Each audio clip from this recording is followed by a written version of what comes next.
Dr. Thambi Durai ji, please no crosstalk. Nothing is going on record. You please take your seat. You please take your seat. Dr. Thambi Durai ji, please take your seat. Please take. Both of you, please take your seat. Don't speak like this. Please. Dr. Sudhanshu Trivedi ji, please. आप बोले.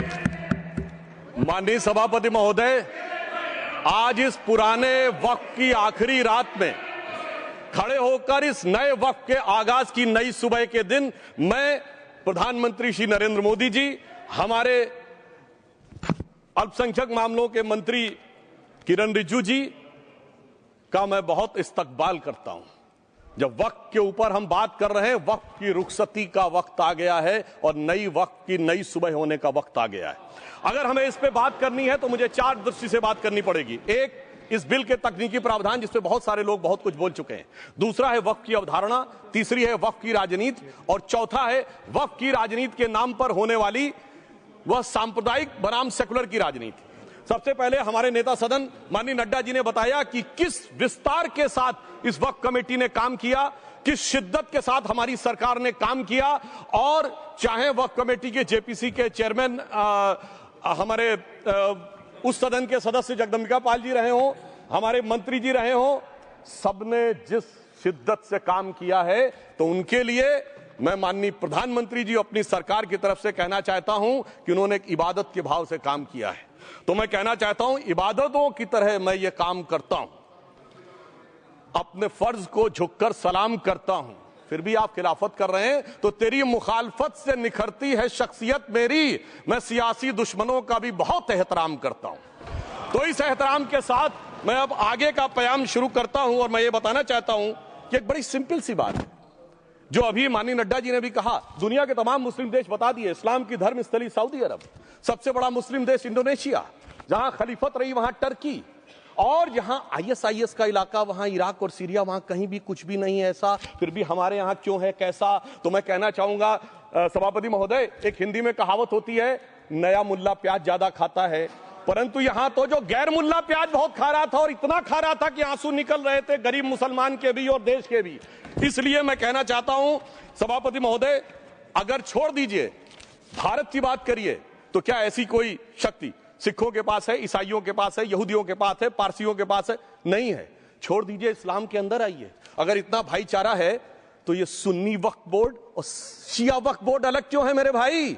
जमीन पे एक दूसरे पे एतबार नहीं है, सिर्फ सियासत के लिए साथ में आने की बात है। ये भी जरा सोचने की बात है। और जो अकलियतों में भी अकलियत है, आगा खानी है, बाकी है, जो बोहरा है, उनकी तो कोई गिनती नहीं है। हमारी सरकार ने पहली बार मुस्लिम समाज के अंदर भी ईमानदारी से सबको समान प्रतिनिधित्व देते हुए एक नई सुबह के नए वक्त का आगाज किया है। इसके लिए मैं सरकार को बधाई देना चाहता हूं। और सिर्फ ऐसा ही नहीं है, मुस्लिम समाज के अनेक लोग इस प्रकार के नियमों से बहुत प्रभावित हुए और बहुत प्रताड़ित हुए, जिसके अनेक उदाहरण बहुत लोगों ने बताए होंगे। मोहम्मडन एजुकेशन सोसाइटी कोल्हापुर का केस है, ईदगाह मैदान हुबली का केस है, जिसको सुप्रीम कोर्ट ने साफ साफ उसको हुबली धारवाड़ म्युनिसिपल कॉर्पोरेशन को वापस कर दिया। अनीसा अयाशा वर्सेस तमिलनाडु वक्फ बोर्ड का केस है, तेलंगाना स्टेट वर्सेस मोहम्मद मुजफ्फर का केस है, हिमाचल प्रदेश वक्फ बोर्ड वर्सेस ख्वाजा खलीलुल्लाह का केस है, और सभापति महोदय ताजमहल पर भी दावा कर दिया गया। अब तो मैं पूछना चाहता हूं, और सुप्रीम कोर्ट ने अपने जजमेंट में कहा कि भाई शाहजहां के जमाने का लिखा फरमान लेके आइए, तब हम मानेंगे कि इस पे कोई दावा है या नहीं। आप सोचिए कि अगर ये वक्त का कानून इसी ढंग से चला होता तो क्या होता। अभी हमारे जॉन ब्रिटास जी और मनोज झा जी ने बहुत सारी बातें बोली थी। एक प्यास की बात बोली थी, उन्होंने उड़ीसा के ग्राहम स्टोन्स का जिक्र किया था, तो उसमें तो कांग्रेस की सरकार सीबीआई की इंक्वायरी नहीं कर पाई थी। मगर जब ताजमहल का उल्लेख आता है सभापति महोदय, तो एक प्यास मुझे याद आ जाती है। जब शाहजहां जेल में था और दूर से उस ताजमहल को देखता था और उसे सिर्फ एक सुराही पानी मिलता था और उसने औरंगजेब से कहा एक सुराही पानी और भिजवा दो, तो जानते उसने मना कर दिया। तो दुखी होकर शाहजहां ने फारसी में लिखा, ए पिसर तू अजब मुसलमानी, जे पिदरे जिंदा आप तरसानी, आफरीन हिंदुआन सदबार, जे देहंद पिदरावा मुर्दा देवम आप। मतलब तू कैसा मुसलमान है जो जिंदा बाप को पानी के लिए तरसा रहा है? तुझसे तो आफरीन 100 बार उन हिंदुओं को है जो पितृपक्ष में मरे हुए बाप को भी पानी देते हैं। और सभापति महोदय, मैं बताना चाहता हूं कि ये हमने ईमानदारी से मुस्लिम समाज के कल्याण के लिए बात की है, क्योंकि एक तरफ खड़ा हुआ है ईमानदार मुसलमान जो शराफत के साथ ईमान को गले से लगाए हुए हैं, और दूसरी तरफ कुछ चंद सरमाएदार हैं जो उस अमानत में खयानत करके शरारत के साथ उसके झंडा बरदार बनना चाहते हैं। तो ये मुकाबला किसके बीच में है? ये शराफत अली और शरारत खान के बीच में मुकाबला है। हमारी सरकार शराफत अली के साथ खड़ी है, हमारी गरीब मुस्लिम के साथ खड़ी है। ये गरीबों गुर्बत वाले गुर्बत अली और सरमाएदार वाले गाजी खान के बीच का इलाका है। मगर मैं कहना चाहता हूं महोदय, एक बात मैं बहुत स्पष्ट रूप से कहना चाहूंगा, इन जरूरतमंद मुसलमानों की लड़ाई के लिए मैं कह सकता हूं कि ये गरीब मुसलमानों के दिल की कसक और कट्टरपंथी वोट के ठेकेदारों के मन की ठसक के बीच में हमारी सरकार ने उस कसक का साथ दिया है, जिसके लिए मैं मानता हूं गरीब और पसमानदा मुसलमान निश्चित रूप से उनका आभारी होगा। हां, मगर जब इसकी बात आती तो भी माननीय खड़गे जी भी बोल रहे थे, माननीय संजय सिंह जी भी बोल रहे थे, मनोज झा जी भी बोल रहे थे कि साहब आपके यहां वो कितने पुजारी हैं और कितने किस वर्ग के पुजारी हैं। तो मैं उनको बताना चाहता हूं, केवल अकेले जूना अखाड़े ने पिछले साल 71 SC ST लोगों को महामंडलेश्वर बनाया है। अरे आपको हमारे सदन में बैठे हुए बाल योगी उमेश नाथ जी नहीं दिखते? वैसे तो कहा जाता है जात ना पूछो साधु की, मगर मैं बताना चाहता हूं विश्व हिंदू परिषद के 50,000 से अधिक पुजारी ट्राइबल्स में जो शेड्यूल कास्ट है जो काम कर रहे हैं। मगर मैं हद अदब से पूछना चाहता हूं, बताइए मुल्ला मौलवी मुफ्ती मुकर्रम बारी हाफिज में से कितने पसमंदा हैं? उसमें कितने जुलाहा अंसारी घोसी बताइए मिरासी कितने हैं? बाकी छोड़िए, पसंदला बोर्ड में है क्या? अरे वक्फ बोर्ड में है क्या? इसीलिए मैं कहता हूं खुद मियां फजीहत दूसरों को नसीहत। अगर ईमानदारी से बात करनी है तो उस पर आगे। मगर मैं एक बात और कहना चाहूंगा कि हमारी जो सरकार ने नाम दिया है, इसको उम्मीद नाम दिया है, और ये उम्मीद है किसके लिए? उस ईमानदार मुसलमान के लिए और देश के हर खास व आम के लिए ये उम्मीद है। मगर सभापति महोदय, कुछ लोग वो हैं जो उम्मा का ख्वाब पाले हुए थे। उम्मा शायद हमारे बहुत से लोग समझते हो ना समझते हो, पूरी एक एंटायर जो इस्लामिक खलीफत और राज होता है उसको उम्मा कहते हैं। उम्मीद वालों को तो उम्मीद की नई रोशनी दिख रही है, उम्मा वालों की उम्मीद पे पानी फिर रहा है। तो ये उम्मीद और उम्मा के बीच का भी मामला है। परंतु मैं ये भी कहना चाहूंगा सभापति महोदय, इसके बाद सिर्फ ऐसा ही नहीं था। प्रॉपर्टीज के ऊपर, तमाम सरकारी प्रॉपर्टीज पे, जिसमें बहुत डिटेल में हमारे साथी लोग गए, मैं डिटेल में नहीं जाना चाहता। भोपाल का विषय, हैदराबाद का विषय, मुंबई का है, लखनऊ का है, पटना का है, बहुत प्रकार से है। माननीय लालू प्रसाद यादव जी का विषय जब बताया गया था तो बहुत ज्यादा हमारे मनोज झा जी बोल रहे थे, तो अब मैं उसके डिटेल में नहीं जाना चाहता हूं। सबने वो वीडियो देखा है। बस एक लाइन में उनके लिए कहना चाहूंगा, वो कुछ भी बोल रहे हैं, जिसे कहते हैं बिगड़ी बात बने नहीं, लाख करो किनकोए, रहीमन बिगड़े दूध को मथे न माखन होए। अब जो बोलना था वो बोल चुके, सबके सामने वो आ चुका। अब एक बात और है, दूसरे धर्म स्थलों के बारे में विषय आता है, तो मैं याद दिलाना चाहता हूं केरला के कैथोलिक चर्च ने 31 मार्च 2025 को जो लिखा, सिर्फ उसकी लास्ट की 2 लाइन बोलना चाहता हूं। We request the central government to get the amendment bill passed as early as possible so that the tears of thousands of suffering people in the place like Munambam can be wiped out only by a legal amendment that can provide a permanent solution to their suffering. We urge all the MPs from opposition party to support the bill so that the historic legislation can become unanimous. मगर सभापति महोदय, ये अल्पसंख्यकों की बात करने वाले जब अल्पसंख्यक की बात आती तराजू पे तोलते हैं, किसका वेट ज्यादा है, किसकी धमक ज्यादा है, किसकी खनक ज्यादा है, फिर तय करते हैं कि माइनॉरिटी के साथ आना है, किस माइनॉरिटी के साथ नहीं आना है। और मैं एक और बात कहना चाहता हूं, तमिलनाडु के तिरुचेरी मंदिर की बात आई, यमुनानगर में गुरुद्वारे की बात आई, केरल में क्रिश्चियन कम्युनिटी की जमीन की बात आई। बहुत सारे लोग प्लेसेस ऑफ वर्शिप के एक्ट की बात करते हैं, तो as per places of worship act Tamil Nadu का मंदिर का तो स्टेटस नहीं चेंज हो सकता भाई। 15 अगस्त 47 के बाद किसी प्लेस ऑफ वर्शिप का स्टेटस नहीं चेंज हो सकता, तो वक्फ बोर्ड को क्लेम फॉरफिट कर देना चाहिए, because it is in contrast to the places of worship act. परंतु अब सुनिए, यही गुरुद्वारे के बारे में भी होना चाहिए। मगर सभापति महोदय, चाहे वक्फ बोर्ड का एक्ट हो, चाहे प्लेसेस ऑफ वर्शिप एक्ट हो, एक ही को फायदा होना है, जिसे कहावत में कहते हैं खरबूजा छुरी पर गिरे या छुरी खरबूजे पे गिरे, आखिर में कटना भगवे रंग के खरबूजे को ही होता है। अब मैं यह भी बताना चाहता हूं कि इन संपत्तियों के द्वारा जो कुछ हुआ, उन्होंने इतनी चीजों को लिया है, इतनी चीजों को लिया है। एक पुराना उर्दू का शेर है कि मिटे नामियों के निशान कैसे कैसे, और ये जमीन खा गई आसमां कैसे कैसे। इस जमीन ने कैसे कैसे लोगों को अपने में समा लिया, इसकी तमाम तारीख गवाह है। अगर मैं इसमें बहुत डिटेल में जाऊंगा तो सदन का बहुत सारा वक्त जाएगा, परंतु मैं एक बात ये कहना चाहता हूं कि जब इतना ज्यादा आगे बढ़ गया तो फिर कोर्ट ने आगे इंटरवेंशन करना शुरू किया। मैं डिटेल में नहीं जाना चाहता हूं। अभी कार्तिकेय शर्मा जी ने बहुतों ने बोला सैयद फैसल का case versus union of government, Allahabad high court के केस को कहा, मगर Bashir versus state of west Bengal case में उन्होंने बहुत क्लियर कट कहा है कि waqf is not a religious denomination in accordance with the Article 26 of the Constitution, so the matter relating to the restricting the economic, financial, political and other sectoral activities that may be associated with religious practice under Article 25(2)(a) of the Constitution can be regulated by the state. तो मुझे लगता है अब इसके बाद कोई किंतु परंतु का स्कोप नहीं रह जाना चाहिए। परंतु उसके बाद भी सभापति महोदय जो कानून को न माने, जो कहे संविधान को नहीं मानेंगे और जो ये कहे कि साहब अदालत के आदेश को भी नहीं मानेंगे, तो फिर इसका मतलब उसके मन में तो एक ऐसी बादशाही आ गई है। इसके लिए मुझे सभापति महोदय वो पुरानी वाली फिल्म अगर लोगों को याद हो तो मुगले आजम का वो सीन याद आता है कि जब अकबर ने अनारकली को कैद कर लिया तो सलीम कहता है जब्त मैं करूं जिसकी की जमीन वीरान हो गई है, जब्त वो न करे जिनके सिर्फ शौक के बाद चाहत को ठेस पहुंची है। ये जिल्ले इलाही की बादशाही नहीं बल्कि खुदाई है। मैं कहना चाहता हूं जो संविधान को न माने, कानून का न माने, इसका मतलब वो अपनी खुदाई में जी रहा है। तो ये वो लोग हैं। और वैसे मैं सभापति महोदय खुदाई से आजकल बहुत से लोगों को डर लगता है, क्योंकि जहां जहां खुदा है वहां वहां भगवान है, जहां जहां खुदा है वहां वहां भगवान है। बाकी आप सब बहुत बुद्धिमान हैं। अब मैं ये भी बात कहना चाहता हूं, और वैसे आखिर में उस अनारकली को कैद से छुड़ाने के लिए सलीम का एक हिंदू साथी दुर्जन सिंह ही आया था। मैं कह सकता हूं कि वक्फ की इस मुकद्दस जमीन को अगर कैद करके रखा है तो उन चंद लोगों ने जिनके दिमाग आज भी उन चीजों में भरे हुए हैं कि कोई समझता हम तो किसी जमाने में हुक्मरान वक्त थे, कोई कहता हुजूर नवाब थे, कोई कहता बादशाह आलमगीर थे, कोई कहता है बादशाह गाजी जिंदा पीर थे। तो नदीमुल हक साहब ने जो बोला था ना, किसी के बाप का हिंदुस्तान थोड़ी है, बिल्कुल मैं कहना चाहता हूं जिन्होंने इस देश के लिए खून बहाया उनके बाप का हिंदुस्तान है, उस गरीब मुस्लिम कारीगर के बाप का हिंदुस्तान है।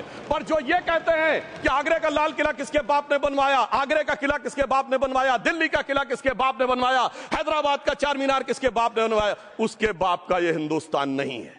और उसके बाद भी जो आप करना चाहते हैं, अगर इस रास्ते में आप कांटे बिछाना चाहते हैं तो उनके लिए एक लाइन कहना चाहता हूं सभापति महोदय, तेरी तमन्ना है पर हम खार न बोने देंगे, खार कांटों को कहते हैं, तेरी तमन्ना है पर हम खार न बोने देंगे, तुझे हम राह की दीवार न होने देंगे, तू सबको रौंद कर आगे जो निकलना चाहे हम तेरी इतनी भी रफ्तार न होने देंगे। और इसीलिए हमारी सरकार ने इस विषय के ऊपर एक सही और सटीक प्रयोग करने का प्रयास किया है। मैं दूसरी बात यह भी बताना चाहता हूं, हमारे डीएमके के तिरुचि शिवाजी ने अनायास अकारण यह बात बोली थी कि उस समय जब जिन्ना का उल्लेख करते हुए उन्होंने कहा कि पार्टीशन के समय, तो मैं उनके सुलभ संज्ञान के लिए बता देता हूं, 1946 की कॉन्स्टिट्यूएंट असेंबली में मद्रास प्रेसिडेंसी में 30 आउट ऑफ 30 सीट्स जो थी वो मुस्लिम लीग ने जीती थी विद 95% ऑफ वोट्स, और एक भी मुस्लिम वहां के बाद बाहर नहीं गया। इसलिए मैं ईमानदारी से कहना चाहता हूं, फैक्ट को समझिए। और जो मद्रास प्रेसिडेंसी के मुस्लिम लीग के अध्यक्ष थे और पीजे पोकर साहब बहादुर और मोहम्मद इस्माइल, वही बाद में इंडियन यूनियन मुस्लिम लीग के अध्यक्ष बने, और उन्होंने 28 अगस्त 1947 को सेपरेट इलेक्टोरेट मांगे, जो कोई जाके कॉन्स्टिट्यूएंट असेंबली की डिबेट में पार्लियामेंट किया। आप वेबसाइट पे पेज नंबर 270 पे जाके पढ़ लीजिएगा। सरदार पटेल ने बड़े गुस्से में इस बात को कहा, अब जो हो गया सो हो गया, एक रात में दिल नहीं बदल गया, मगर अब देश के लिए कैसे आगे बढ़ना है उसके लिए ईमानदारी से आगे आओ। और खैर मैं अंबेडकर जी और पटेल जी के बहुत सारे वो कोट कर सकता हूं, सारी बातों को छोड़िए, मगर अफसोस की बात यह है सर कि अभी मनोज झा जी ने बोला था हम में से कोई शक है, कोई हूण है और ये करिए। अरे भैया जमाने चले गए, अब जेनेटिक सीक्वेंसिंग का जमाना आ गया है। और जेनेटिक सीक्वेंसिंग ने क्या प्रूव किया है, दुनिया के सबसे बड़े मुस्लिम देश इंडोनेशिया के राष्ट्रपति आए थे और राष्ट्रपति भवन में उन्होंने डिनर के दौरान कहा कि few weeks back I got my genetic sequencing done and I was told that I am an Indian GDNA. अरे साहब कहां गुलामी की मानसिकता में पड़े हुए हैं सभापति महोदय। और यहां गुलामी की मानसिकता इस कदर पैबस्त है लोगों के दिमागों में, किसी सदन के एक सदस्य यहां विराजमान है, वो उस समय महाराणा सांगा का उल्लेख कर दिए मैं ईमानदारी से कहता हूं, एक भी इंडियन सोर्स में इसका उल्लेख नहीं है। सारे के सारे फॉरेनर्स और लुटेरों के सोर्स में उल्लेख है। इसीलिए मैं कहता हूं, ये गुलामी के जिन्होंने गुलाम बनाया उनके सोर्सेस पे यकीन ना करिए। और वैसे थोड़ा सा आउट ऑफ कॉन्टेक्स्ट हो तो ये भी बोल दूं, हमारे सदन के बहुत सदस्यों को नहीं पता होगा, अलेक्जेंडर के आक्रमण का किसी भारतीय सोर्स में कोई उल्लेख नहीं है। पोरस नाम के किसी राजा का उल्लेख नहीं है, सिर्फ और सिर्फ ग्रीक में है। इसलिए गुलामी की मानसिकता से बाहर निकलिए, तब इन चीजों को आप सही ढंग से समझने में सफल होंगे। मेरा अब यह भी अनुरोध अपने सदस्यों के साथ है। वक्त की अवधारणा के बारे में बहुत कुछ बोला जा चुका है कि ये ओरिजिनली कहां से आया, पर मैं इतना कहना चाहूंगा, सबसे पहले वक्त का उल्लेख आता है जब ससनिड एम्पायर को खलीफा उमर ने कैप्चर किया, तो आज का जो सदन इराक है उसके इलाके को उन्होंने वक्त डिक्लेयर किया और वो स्टेट के द्वारा कंट्रोल होता था। स्टेट के बारे में माननीय नड्डा जी ने अभी बताया कि बड़े बड़े देशों में किस ढंग से होता था। सर सैयद अहमद खान ने भी वक्त को मूल इस्लाम का हिस्सा न मानते हुए इसके लिए मुजार शब्द कहा है, जो शरिया के अंतर्गत आता है, और इसी के लिए उन्होंने फतवा आलमगीरी को भी कोट किया था। और इसीलिए 1894 की जो प्रिवी काउंसिल का जजमेंट जो आया था वो वक्फ अल औलाद के खिलाफ आया था। मगर सभापति महोदय, 1906 में कलकत्ता कांग्रेस अधिवेशन में कांग्रेस ने प्रस्ताव पारित किया कि प्रिवी काउंसिल के जजमेंट में कुछ गलती है, इसे बदलना चाहिए। क्योंकि 1904 में जिन्ना कांग्रेस को ज्वाइन कर चुके थे, इसलिए मैं कहना चाहता हूं फिर 1913 में वो जजमेंट बदला गया। हमारे सदन के बहुत से सदस्यों ने इस सदन और दूसरे सदन में बोला है, मैं एक सेंटेंस बोलता हूं, लगेगा जैसे वही लोग बोल रहे हैं।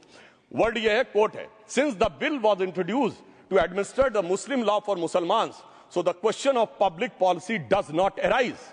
लगता है जैसे हमारे कोई सदस्य में बोल रहा हूं। सर, ये मोहम्मद अली जिन्ना ने अप्रैल 1913 में ही is used this word while moving the report of the select committee to the imperial legislative council. Sir, 1913 से 2013 तक भाषा ही नहीं बदली, और आज भी भाषा नहीं बदल रही है। हमें ईमानदारी से, और उस समय यूपी और बंगाल ने उसका विरोध किया था, आज यूपी और बंगाल के लोग किस तरीके से साथ में है वो पूरी तरीके से दिखाई पड़ता है। इसलिए हम ये कहना चाहते हैं, हाँ, एक प्रश्न बहुत उठाया जाता है कि केवल मुस्लिम ही वक्फ को क्यों दान दे सकता, ऐसा वक्फ बोर्ड में क्यों संशोधन किया गया।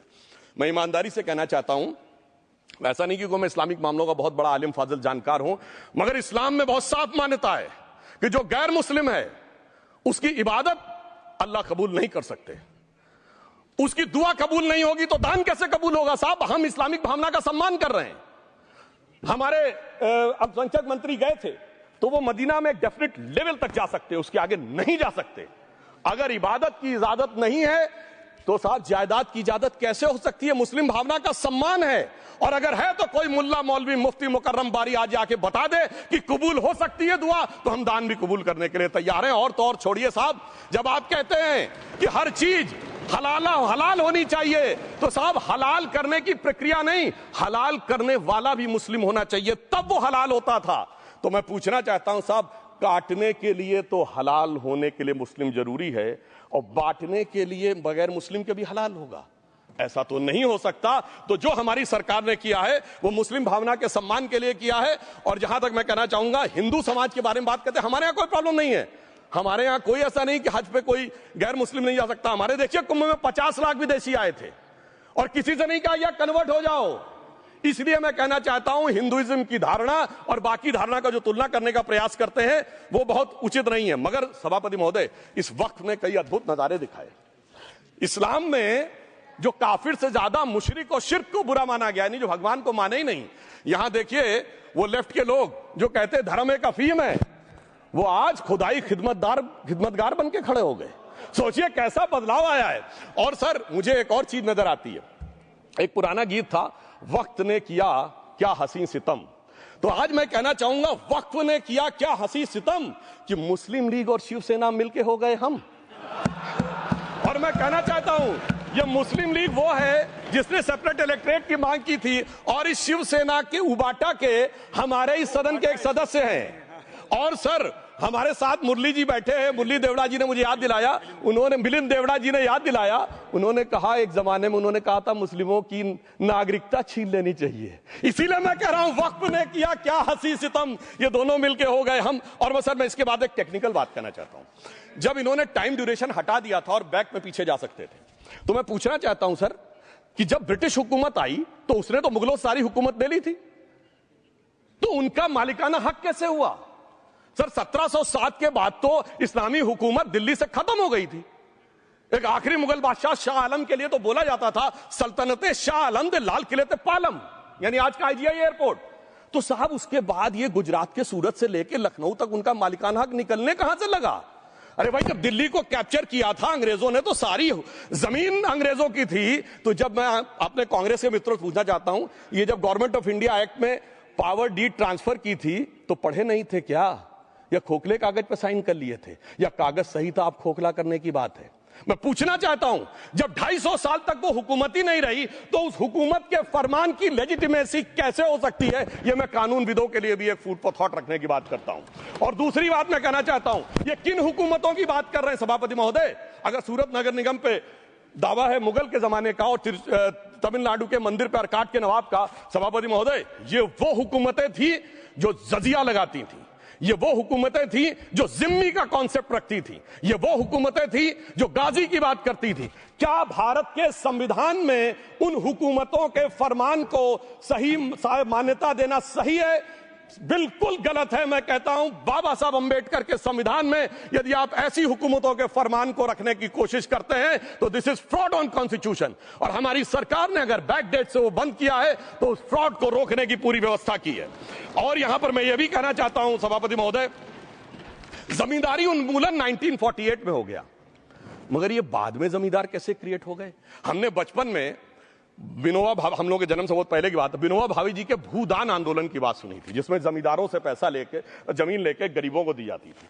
पर सभापति महोदय, कभी आपने सुना कि गरीबों की जमीन जमींदारों को मिल जाए? वो 2013 के बोर्ड ने वो व्यवस्था कर रखी थी। यानी वो भूदान आंदोलन था गांधी जी के शिष्य विनोबा जी का, तो आज के गांधियों के नेतृत्व में भू हड़प आंदोलन शुरू हो गया। अगर वो भूदान आंदोलन था तो ये भू हड़प आंदोलन था। इसलिए मैं एक और बात भी कहना चाहूंगा सभापति महोदय कि जिन हुकूमतों के फरमान की बात की जाती है, एक और फैक्ट है, इसको कोई अन्यथा न ले, जितने मुस्लिम बादशाह अलाउद्दीन खिलजी के बाद उन्होंने बगदाद की खलीफा का खुतबा पढ़ा है, that is a foreign rule, it's on record. कैसे उसको भारत सरकार मान्यता दे सकती है? इसलिए मैं कहना चाहता हूं, जरा सा गौर से देखेंगे तो हकीकत आपके सामने आ जाएगी। और क्या कभी किसी ने कल्पना की, किसी क्रिश्चियन ने तो नहीं कहा कि इंडिया गेट हमारा है, गेटवे ऑफ इंडिया हमारा है, और चर्च नहीं सही फिर भी चर्च गेट हमारा है? तो फिर यह केवल किसी एक के दिमाग में क्यों आती है?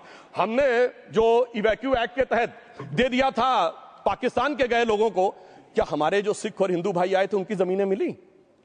अरे महाराजा रणजीत सिंह की राजधानी लाहौर थी और काबुल तक था राज, तो क्या उन्होंने जमीनें नहीं दान दी होगी गुरुद्वारे और मंदिरों को? वो मिली। अरे वो तो छोड़िए, ननकाना साहब और करतारपुर साहब तक नहीं मिला था। इससे दिखाई पड़ता है कि कितनी एक तरफा हम लोगों ने कोई निगोशिएट ही नहीं किया और उसे करने की बात कही थी। इसलिए मैं कह सकता हूं सर, अब हमारी सरकार ने जो संशोधन किए हैं, अब यह मजहबी हुकूमत के फरमान से नहीं, बाबा साहब अंबेडकर के संविधान से चलने वाला है। अब मैं अंत में उस विषय के ऊपर आता हूं जिसे सांप्रदायिक राजनीति बनाम सेकुलर राजनीति इसके ऊपर कहा जाता है। सभापति महोदय, मैं बताना चाहता हूं कि जब आजादी मिली उसके बाद क्या किसी ने डिमांड किया था कि हमें वक्फ बोर्ड चाहिए? नहीं किया था। फिर क्यों 54 में दिया गया? किसी मुस्लिम ने डिमांड किया क्या कि मदरसे चाहिए? फिर क्यों दिया गया? मुस्लिम समाज तो राष्ट्र की मुख्य धारा में आने को तैयार था, इसीलिए यूसुफ खान, दिलीप कुमार के नाम से आने में उन्हें कोई प्रॉब्लम नहीं थी। महजबीन बानो को मीना कुमारी के रूप में आने में प्रॉब्लम नहीं थी। मुमताज बेगम को मधुबाला बन के आने में प्रॉब्लम नहीं थी। हामिद अली को अजीत के रूप में आने प्रॉब्लम नहीं थी। मगर, और मैं यह भी बताना चाहता हूं, मुस्लिम समाज में बहुत बड़ा तबका उस समय इस बात को सोच रहा था, और अभी कपिल सिब्बल साहब बोले, ये उस चीज के वकील रहे, इन्हें पता होना चाहिए, पता होगा कि सुन्नी सेंट्रल वक्फ बोर्ड राम मंदिर में 1961 में मुद्दई बना है, 12 साल के बाद। क्योंकि के मोहम्मद ने लिखा है कि एक बहुत बड़ा तबका था जो ये मानता था कि हमें इस चक्कर में नहीं पड़ना चाहिए। मगर अफसोस कि वही लेफ्टिस्टों, सेक्युलरिस्टों ने उनको समझाकर इस मुकाम तक लाकर खड़ा कर लिया। अब यहां मैं एक और बात कहना चाहूं, खैर छोड़िए उन सरकारों ने बाद में क्या दिया, मगर उसके बाद सुनिए, इंदिरा जी के जमाने में मुस्लिम पर्सनल लॉ बोर्ड आया, तो राजीव जी के जमाने में शाबानो केस आया, तो नरसिम्हा राव के जमाने में 95 का एक्ट आया, तो मनमोहन सिंह जी के जमाने में 2013 का एक्ट आया, मगर इलाज नहीं निकला। तो इसे एक शेर में कहूंगा कि मरीजे सेकुलर इश्क पर लानत खुदा की, मर्ज बढ़ता गया जो दवा की। अब मैं सभापति महोदय एक और बात कहना चाहता हूं, शुरू के 20-25 साल में मुस्लिम समाज के बारे में मैं कहना चाहता हूं। आज जब आजादी मिली तो मुस्लिम समाज के प्रतीक कौन थे?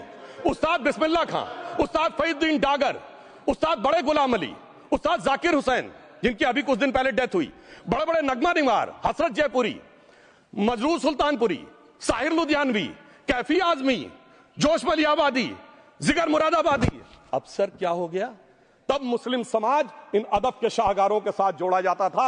आज मुस्लिम समाज का नेतृत्व किन लोगों के साथ जोड़ता है? इशरत जहां, याकूब मेनन, मुख्तार अंसारी, अतीक अहमद, दाऊद इब्राहिम, कौन जोड़ रहा है ये? तब से सर, जब से ये सेकुलर हो गया देश 1976 से और सेकुलर सियासत शुरू हुई, उसने ले जाकर इनको इस मुकाम तक पहुंचाया। और इस वक्फ बोर्ड के बिल में भी जो बात कही जा रही है सर, मुस्लिम समाज को यह समझाया गया कि तुम्हें बीजेपी वालों को तुमसे बड़ी अदावत है और कहा गया इनको बड़ी मोहब्बत है। जब यह देश आजाद हुआ, मैं उत्तर प्रदेश का रहने वाला हूं, उत्तर प्रदेश में 1931 की संसद में 8% रेट ऑफ लिटरेसी थी और सैयद मुसलमानों में 24% थी।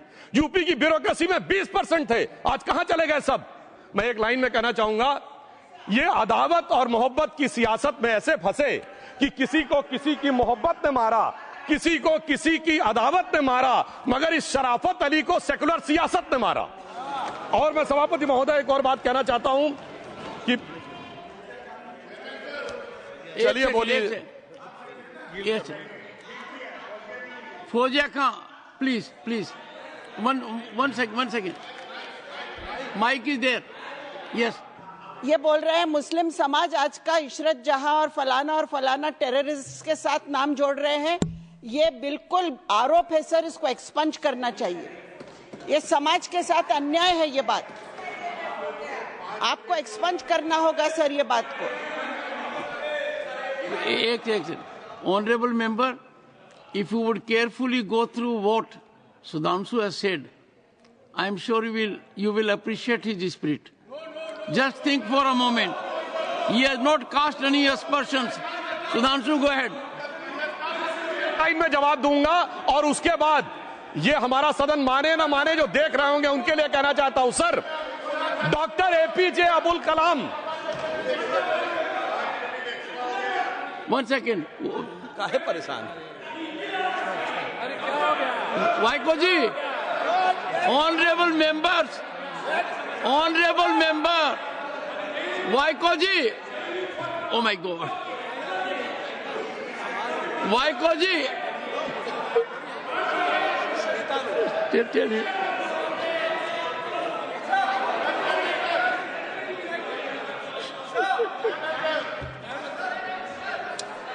Honorable SM, को जी हिंदी समझ रहे हैं।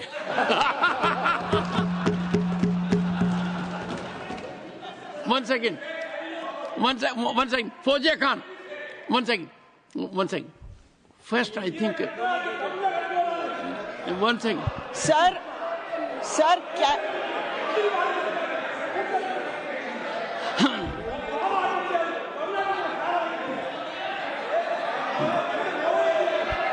Sir, it cannot be stigmatized. Yes, sir. An entire community cannot be branded like this. Fauziya Khan ji, I'll come to you. I'll give you the opportunity. Honorable Finance Minister. But one line is said. One line. No, one nimisham irungappa, please. He might be very emotional, sir. But that one line he said is objectionable, and I will seek your indulgence to remove it. He said, Tamil Nadu la kaaruvai paakren. You enter Tamil Nadu, I'll see you. No good. No good.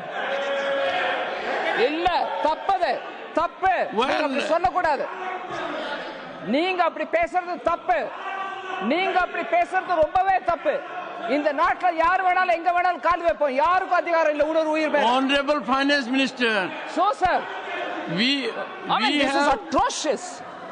You set foot in Tamil Nadu and take care. What is that language? We have a Home Minister after a long time who has brought about changes unthinkable.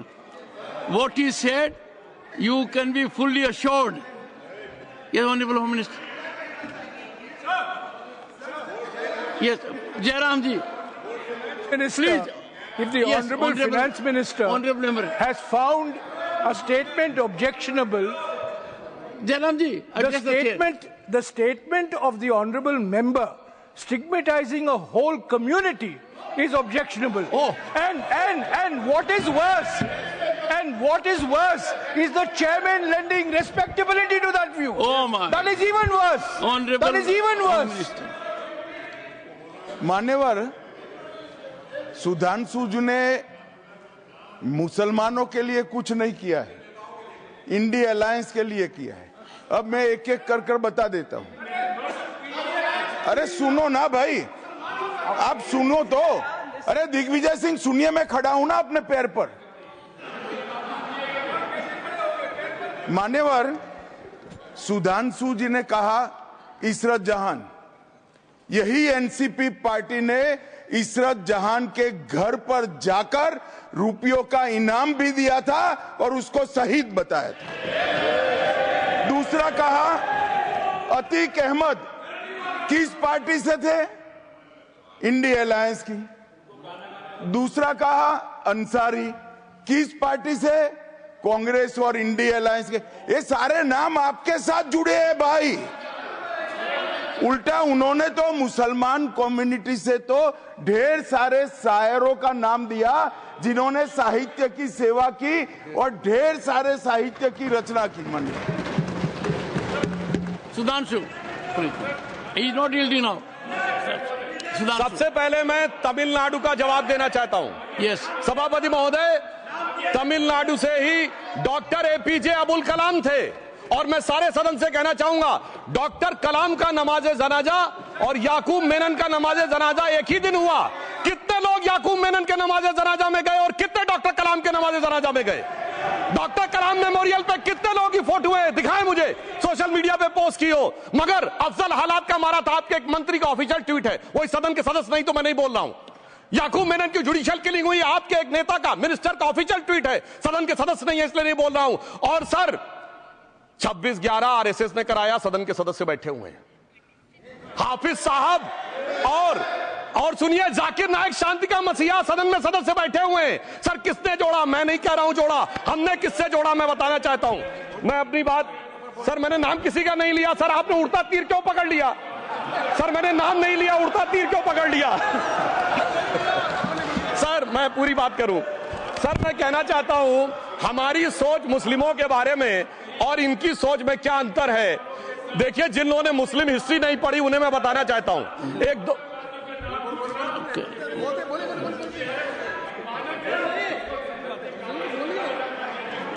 सभापति महोदय, मैं थोड़ा उन लोगों को Islamic history के बारे में बताना चाहता हूं।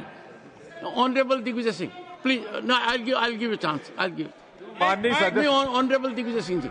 माननीय सभापति महोदय, जो माननीय सदस्य ने एक बात कही है, मैं सुन रहा था डॉक्टर त्रिवेदी जी की बात। उन्होंने कहा था ऐसे ऐसे ऐसे मुसलमान हम लोगों के साथ हैं और वैसे वैसे मुसलमान इन लोगों के साथ हैं। बात यह है कि आपने जिस तरह से इस पूरी बात कही है, ये घोर आपत्तिजनक है, अपमानित करती है। और जो माननीय सदस्य ने भी मेरे बारे में भी कहा है, मैं उनकी निंदा करता हूं। Honourable home minister, honourable home minister, honourable home minister, एक second. Okay, one second, your mic will be on. जी महोदय, मुझे ये सब कहने की जरूरत नहीं है, लेकिन जो गुजरात में दंगे और फसाद हुए, कौन कौन उसके लिए जिम्मेदार थे बताइए। Honourable home minister.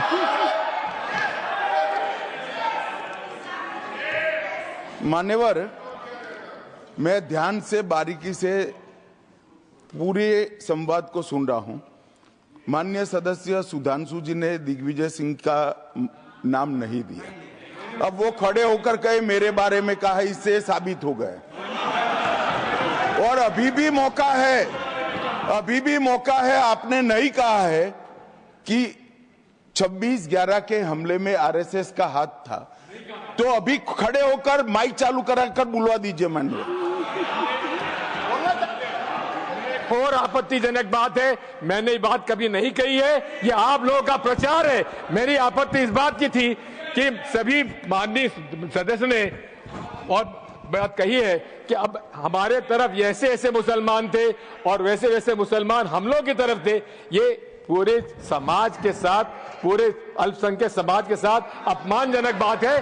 और माननीय सभापति महोदय, आप बताइए, माननीय गृह मंत्री जी, आप वहां पर थे, गृह मंत्री थे, जब दंगे हुए थे तो आप लोगों का क्या रोल था, ये जन जाए करे, जन जाए। होम मिनिस्टर, नेवर इनको मेरा हुआ ऐसा है कि मैं ही दिखाई पड़ता हूं।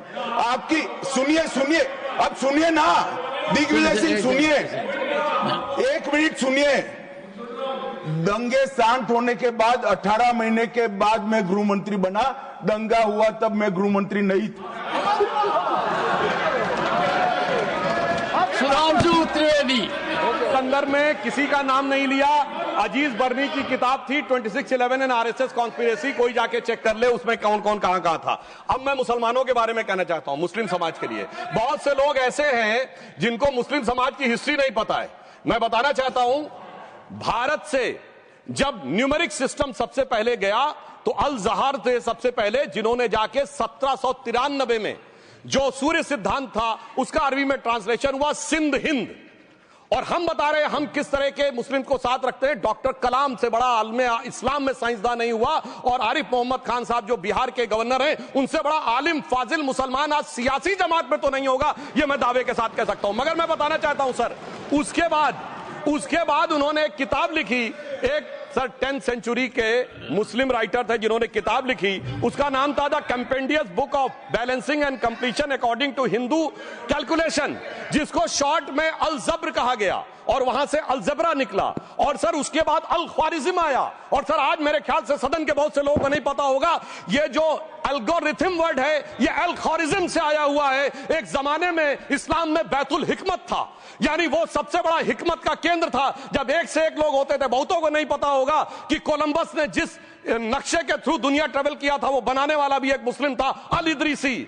मगर सर एल्गोरिथम आज ऐसा बदला कि एआई के एज में दलगत भावना से ऊपर उठकर औरंगजेब के साथ खड़े हो गए। सर ये एल्गोरिथम किसने बदल दिया, ये मैं बताना चाहता हूं। इस पे थोड़ा सोचने की जरूरत है। इसलिए मैं कहता हूं मुस्लिम पॉलिटिक्स की सोच क्या थी, हमने किन मुसलमानों का साथ दिया है, मैं बताना चाहता हूं सर। वीर अब्दुल हमीद की शहादत की 50वीं वर्षगांठ 2015 में हुई। प्रधानमंत्री मोदी जी ने उनके पूरे परिवार को और उनकी पत्नी को बुला के सम्मानित किया, और इन लोगों ने उस यासीन मलिक को, जिसके ऊपर 3 एयरफोर्स के ऑफिसर्स को हत्या करने का आरोप था, वो प्रधानमंत्री आवास में सर साफ दिखाई पड़ता है कौन किसके साथ खड़ा हुआ है, कौन किस तरह के मुसलमान के साथ खड़ा हुआ है। और सर मैं ये भी कहना चाहता हूं सर, ये सर अपने टर्न पे बोलिए सर, पिछले 30-35 सालों से हुआ खड़ा किया जा रहा है। 1990 में जब राम मंदिर आंदोलन हुआ, कहा गया बीजेपी आएगी उत्तर प्रदेश में खा जाएगी। सर बीजेपी आने के बाद उत्तर प्रदेश में जानते क्या हुआ सर, 22 साल से शिया सुन्नी के बीच में जो दंगे चलते थे और मदे साहबा का जुलूस नहीं निकलता था, शिया समुदाय का मदे साहबा का जुलूस लखनऊ में हमारी सरकार में निकलना शुरू हुआ। और उसके बाद कहा गया केंद्र में भाजपा आएगी तो खा जाएगी। सर अटल जी की सरकार आई, इतनी शानदार स्थिति रही। उसके बाद कहा गया गुजरात में आएगी तो भाजपा खा जाएगी। सर गुजरात का मुसलमान आज सबसे समृद्ध मुसलमान है, सबसे ज्यादा जकात वहां से आता है। उसके बाद कहा गया मोदी जी की सरकार आएगी तो क्या होगा। सर मोदी जी की सरकार आने के बाद हमारे साथियों ने बताया है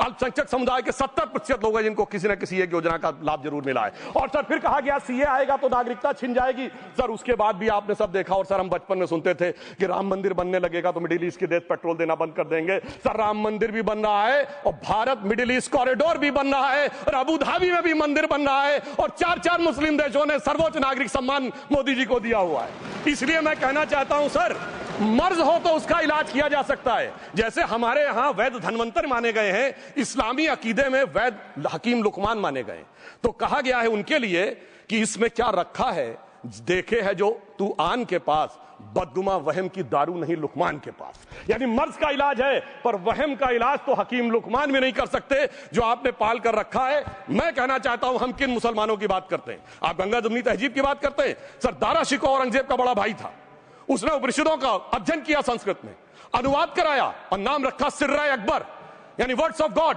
मैंने किसी को दारा शिकोह की जयंती मनाते हुए नहीं देखा।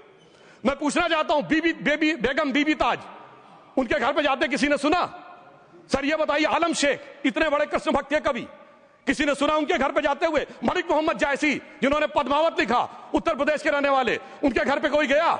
ये बताइए ब्रिगेडियर मोहम्मद उस्मान के घर पे कौन गया? आजमगढ़ में, गाजीपुर के रहने वाले थे, आज तक जाने वालों में नहीं दिखे। और मैं सर बताना चाहता हूं एक और बात सर, एक सैयद इब्राहिम रसखान हुए हैं बहुत बड़े कृष्ण भक्ति के कवि सर, जिन्होंने क्या लिखा, उन्होंने कहा मेरा अगला जन्म हो तो भी मैं कृष्ण भक्ति बनना चाहूंगा, मनुष्य बनूं तो ग्वाल बाले के रूप में और पशु बनूं तो गाय के रूप में।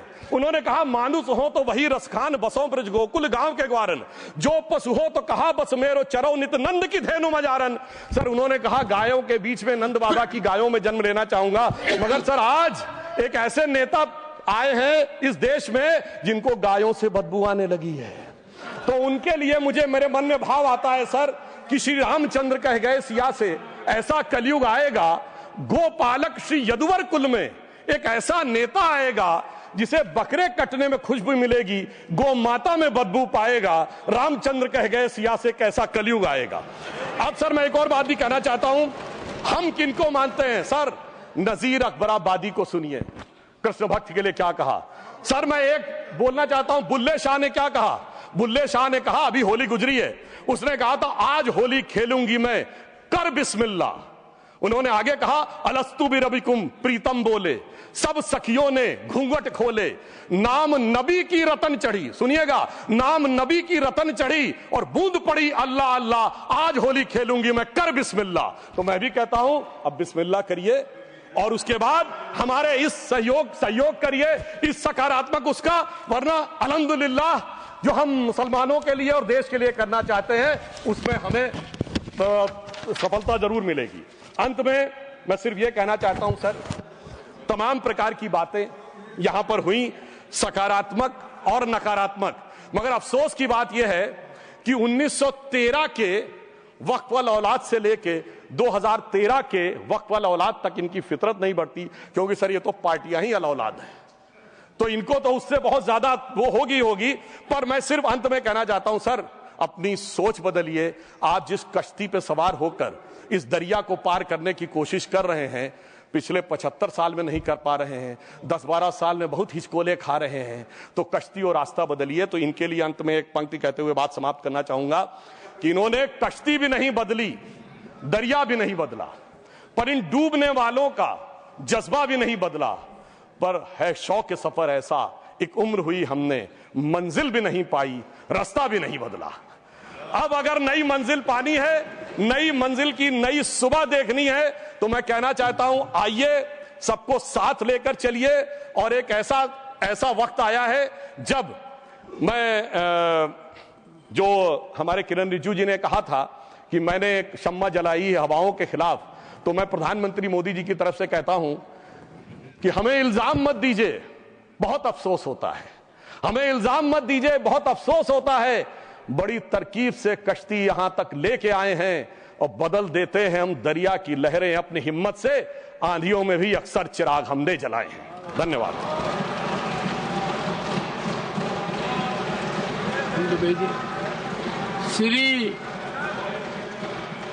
श्री जावेद अली खान, क्या पॉइंट ऑफ ऑर्डर? धन्यवाद सभापति जी। One second honourable member Tiruchi ji, under which rule? 261 sir है 261 rule 61 261 yes, I am at rule 261. Sir, if the chairman is of opinion that a word or words as or have been used in debate which is or defamatory or indecent or unparliamentary or undignified, he may in his discretion order that such word or words may be expelled. Good. I know the rules. Sir, I was hearing the translation, sir, and he was telling about good intention Muslims and evil intention Muslims. Evil is an unparliamentary word, sir. Kindly explain it. While the Honorable Member Parliament Sudhanshu Trivedi has said enough on it, I reserve my order and you will have it tomorrow in detail on this point. No, I have reserved my order. I will go through every word and I do it quite tomorrow itself. Jairamji, tomorrow itself. Tomorrow itself. No, will tomorrow come? And I am surprised that chairman becomes easy punching bag. आपने 2 बार पिछले 20 minute में कहा है, I am lending strength to this narrative. So you supported him? Yes. You supported him? I support, once again, I support everything which is good, everything which is constitutional, everything which we need to follow as decorum. And I have said so on number of occasions. There are occasions when I have supported you. Don't forget that I have supported you. That you are one of those members who regularly attend parliamentary proceedings. You are very well prepared on occasions. I appreciated your contribution when Disaster Management Act bill was introduced in 2011.